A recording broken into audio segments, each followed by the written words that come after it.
Hi students, today I am here with a new chapter, the Turkish invasion. This is the fourth chapter of class 7th history. So the topic is the rise of Turks and Mahmud of Ghazni. As we have already finished the previous chapter, Rise and Spread of Islam, in which we have studied the period of 7th century, what happened in the 7th century, how the religion emerged and about its growth, about the dynasties which followed Umayyads and the Abbasids. And in this chapter, it's a continuation. We can call it as a continuation of that same chapter. In this chapter, we are going to study about the rise of Turks, which happened during the 9th century. We can say that it is during the end of the 9th century. In the end of 9th century, the Abbasid Empire disintegrated into a number of small states. It was ruled by Turks. The Turks were a type of hardy, warlike tribesmen. They lived in the Central Asia, and these people were brought by the Abbasid emperors as a palace guard, hired soldiers, etc. And during this time, when the Abbasid Empire came to an end, gradually, these people who were working under them as guard or as a soldier, they rose to their prominence. And first they were working as a governors, and later they became independent kingdom. So the people, they looked after the area as a governor, and when the central government became weak, they set up their own independent kingdom. And after making it as an independent kingdom, they adopted the title as Amir, and later they were called as Sultans. The two important kingdoms which became prominent, or which became powerful during that time, is in Afghan, and they are Ghazni and Gor, and these people were called as Ghaznavids and Gorids. So this is the first important thing, or the rise of these Turks, how they became powerful. First they were, the people were brought by the Abbasids, and later they became governors, and then they became the sultans. Now we'll see that what are the reasons for these people, why they invaded. They, and in the remaining time, the most important thing, what is their connection with Indians. Their connection with Indians are these people, the Mahmud of Ghazni, Gore, and all. We have heard about them as looters or plunderers who came to India and looted our wealth. And what forced them to do that? That is what we are going to study in the next portion. Reason for invading India. Why they invaded India? The reasons are they wanted to acquire India's wealth to maintain a large army. So it happened during the 11th and 12th century. These people, they wanted to acquire wealth from India. They know that India is a very prosperous and splendid country. So they want money from, or wealth from, our country. So they plundered India. The second reason is they wanted to secure a strong contingent of war, and for that they were war elephant from India and to defeat people of Central Asia. So they came to India. The second one is they wanted war elephant from India to defeat their enemies of Central Asia. Third one is they want to spread Islam. This would earn for them a honor in the Muslim world. So third one is they wanted to spread Islam.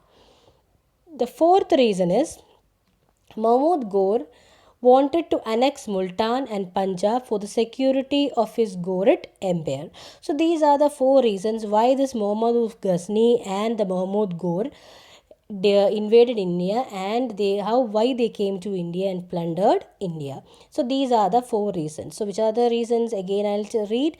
They wanted to acquire wealth from India for maintaining their army. They wanted war elephant from India. Next one is they wanted to spread Islam in India, and the last one is to make their area safe from the other outside attackers. Now we'll move on to the next part of our chapter, that is Mahmud of Ghazni. So let's see Mahmud of Ghazni. The image picture is given here. Ghazni. It was one of the small state. It's a small state in Afghan. It was founded by Turkish nobleman. His name is Alaptagin. So Alaptagin was followed by another person called Subuktigin, and after Subuktigin, his son Muhammad became the ruler. So we can see the dynasty or the rule. The first one is Alaptagin, then Subuktigin, and the next one is Muhammad. Muhammad wanted to make Ghazni the most powerful kingdom.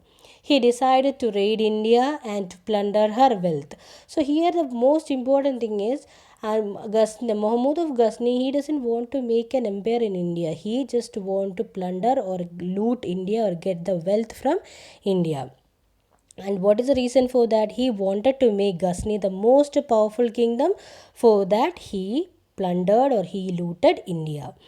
And whatever money was received was utilized by him for making his empire prosperous and an efficient one. Now we can see the remaining thing. Muhammad, he wanted to establish, he doesn't want to establish any direct rule in India. His invasion were directed against rich cities and wealthy temples. He plundered the enormous wealth of temples and took away the rich to his homeland. So for us, he is a looter, but for his country, he is a very popular and a great man who took all the wealth from India for making his country a prosperous one. In short, we can say that in 25 years, he raided India for about 17 times. Now, in the 1000 CE, Mahmud's most daring raids were against Kannauj, and while he came for plundering Kannauj, he plundered Madura also. So, in this 17 raids, two important raids we can see that the first one is the plundering or that looting he have done in Madura and Kannauj, and the second one is the Somanath temple in Gujarat. Mahmud looted the treasure of Somnath temple and gathered a huge booty of diamond, rubies, pearls, etc. And after taking all these, he took it to his country for making his country a rich and a prosperous one. So these are the two important raids. The first one is he raided Kannauj and Madura. It's a one for that 17 times. For most important two, we can call two important looting is a very famous one. The first one is of Madura and Kannauj, and the second one is of Somanath temple. Now again Mahmud of Ghazni, and we can see what he have done with the wealth which he acquired from India. The wealth he carried away from India was used to create a splendid capital city at Ghazni.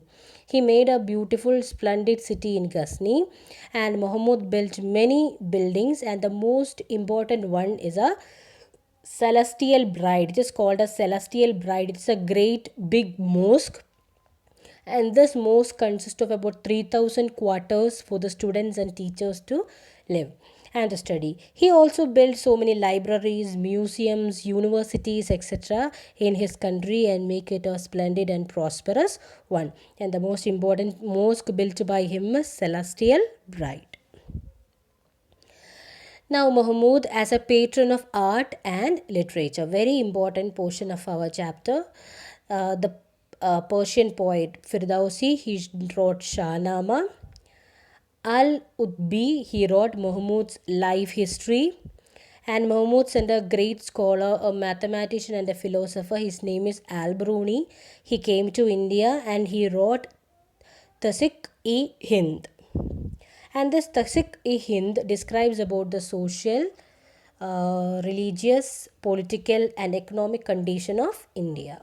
So in this portion we have studied about Mahmud of Ghazni, about the why what is the reason why these people came to India and plundered India. It is not for establishing a power or establishing an empire in India. It is mainly for looting India or getting the enormous wealth of India to make their country beautiful and to make their country prosperous and to make their position safe by making a good army, etc. So their main aim was only to plunder India and to take the wealth, not to establish any empire in India. So here in this portion we'll study about the rise of Turks, how they arised after the Abbasid dynasty, and then we'll study about the reasons for the invasion and about the Mahmud of Ghazni. And now at the last portion we have studied about the how he is considered as a patron of art and literature, the Persian poet Firdausi. He wrote Shahnama, and the person who wrote about the life history of Mahmud is Al-Utbi, and then Al-Baruni, he wrote the Sikh-i-Hind is also very important. So learn all that, read your chapter well, and in the next class we'll study about Muhammad of Ghor and about the failure of Rajputs. And read your textbook well, and wait for the question answer, fill in the blanks, and other questions will be given as soon as possible. So thank you.